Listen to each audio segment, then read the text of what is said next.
Good morning and happy February 21st to everybody. Boy, once again, this month is just scooting on by. It's the 21st, hard to believe. 1 week from today will be the last Wednesday of February. Then we'll be moving right on into March. And again, just amazed at how time just keeps on moving.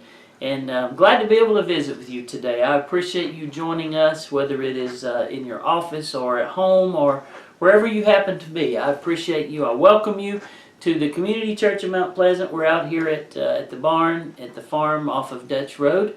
And this is where our office is for our church. This is where our church started, downstairs in the basement of the barn. And boy, it's just amazing as we think back and reflect on how far we've come and all the things that God has done for us as a church. And so it's just good to be able to visit with you today. Let me make a couple of updates for you.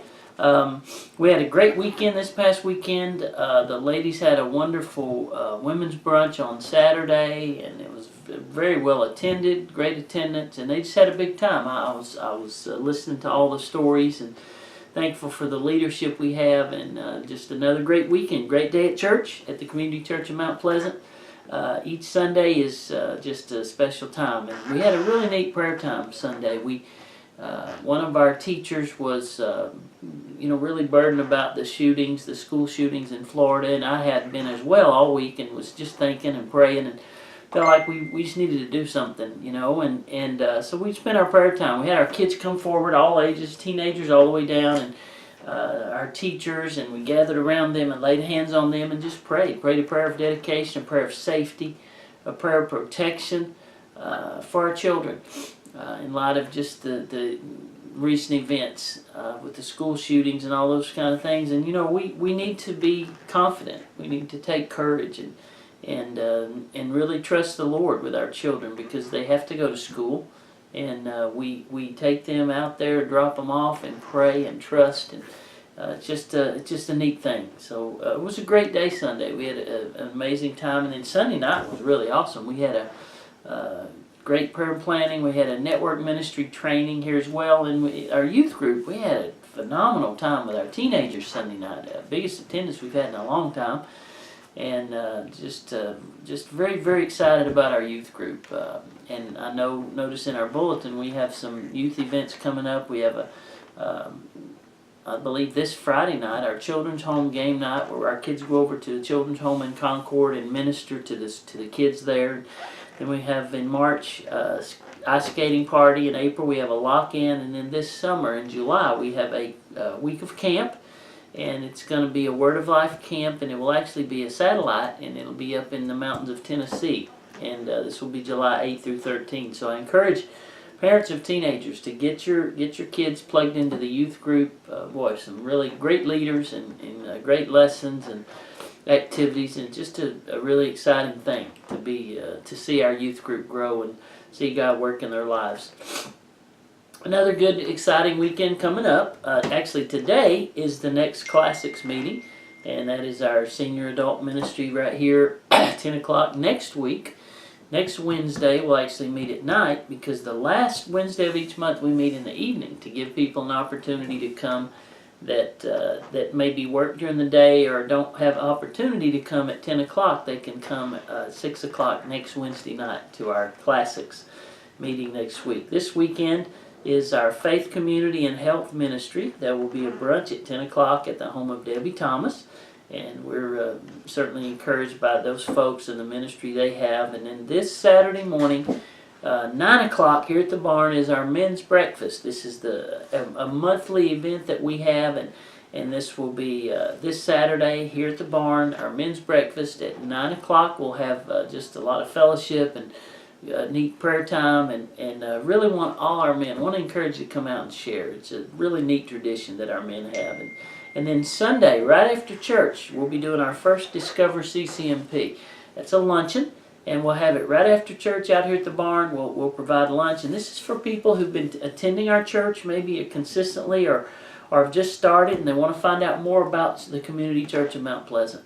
And so that is this Sunday at 1 o'clock, and everyone's invited to come out and just learn more about the process and membership and involvement in the Community Church of Mount Pleasant. So just some really neat things coming up as we look forward to another great weekend. And then Sunday, I just love to encourage you to come visit us at the community church, and perhaps you watch this video, and maybe you have a home church, maybe you're engaged in a church, and if so, thank you for watching. We invite you into the family through video, and if not, maybe you don't have a home church, maybe you're not really involved, and I would like to invite you to come join us on Sunday mornings at 10:30 at the Mount Pleasant Elementary School.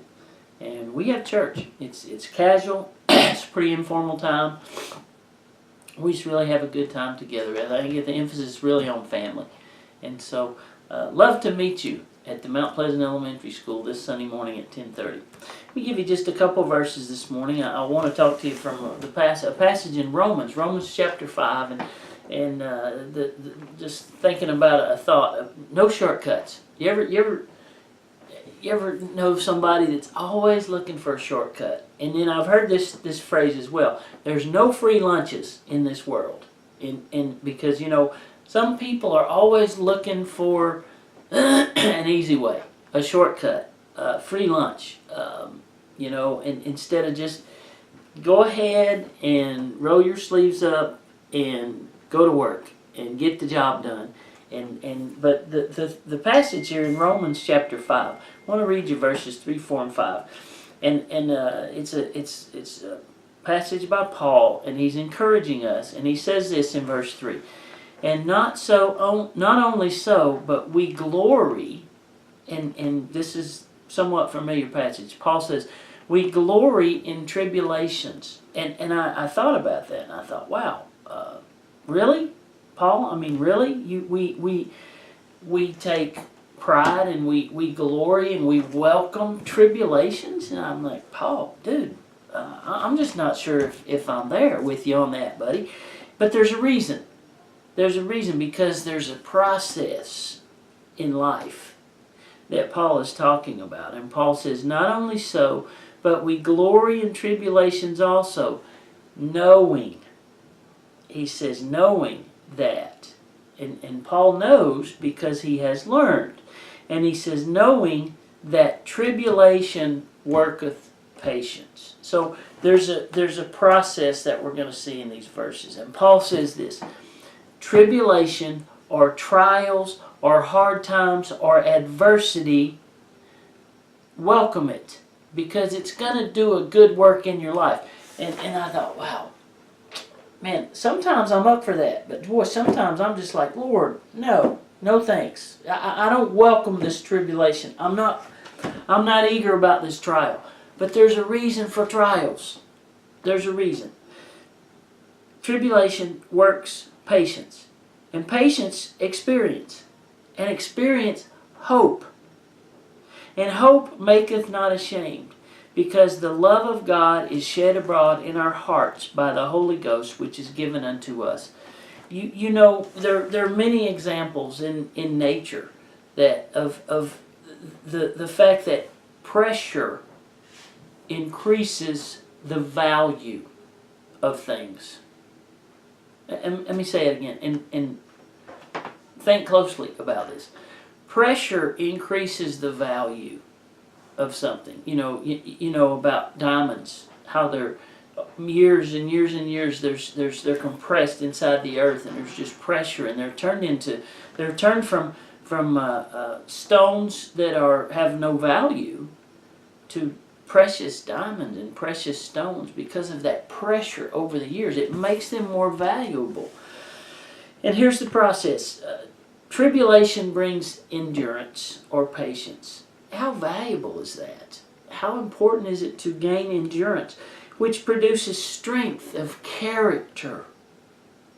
And Paul says, tribulation, trials, hard times produce endurance and character and confidence and hope and ultimately salvation, because hard times bring us, they draw us to Christ. They draw us. How many times when something difficult comes at you in your life, you turn where? You turn to God. You turn to church. You turn to people to help you spiritually.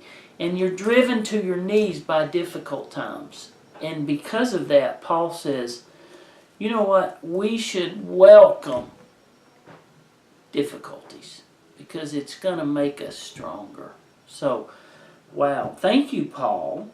It will not lead to disappointment. Tribulation will lead to depth and strength and character, and it will make you more valuable as a person, and it'll make you more valuable for the cause of Christ, for the kingdom work. Shortcuts do not produce what you need to grow and be mature and be successful. No free lunches. Pray and say, God, whatever it is today that I need to make me stronger, to grow deeper, to build my character, I welcome that. What a thought from Romans chapter 5, and wise words from our friend Paul. Well, thanks for joining us today. Don't forget the men's prayer breakfast Saturday morning, Sunday church at the community church, and I just hope you have a great weekend. I hope you have a great day today, and God bless you.